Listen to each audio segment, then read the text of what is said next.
The process is broken.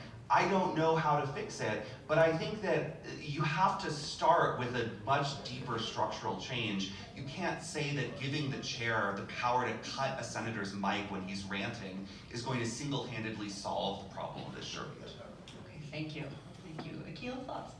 So I think I do know how to solve the problem, and I've made it clear in writings that are at least 20 years old, and they're available to you. And if you're serious, see, because you're giving me 2 minutes, it'll take more than 2 minutes, but you can read, and I'll tell you where to find, and then I'll summarize.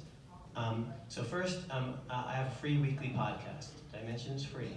It will take your time, but serious. The last 3 episodes were actually about the Ketanji Brown Jackson nomination process, and we'll have a 4th uploaded next week. It's at akilomar.com. My first name, last name, .com.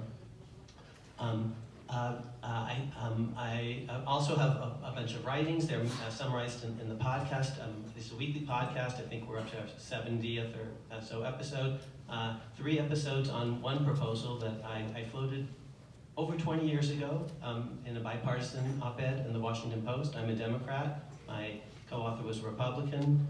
I'm a self-described sort of center-left person.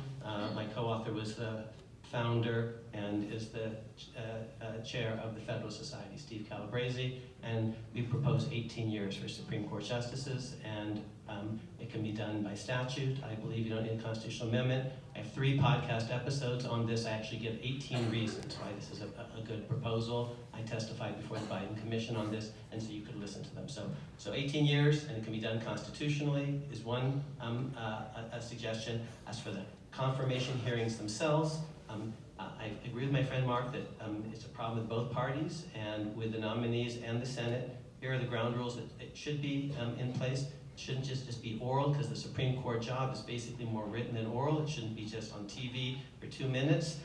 And you ask questions, and you give substantive answers. Here's how it works. Okay? Because when they say, oh, I couldn't possibly in a job interview tell you how I'm going to do the job. Really? Okay. So, and they say, oh, well, it would be a legal ethics problem.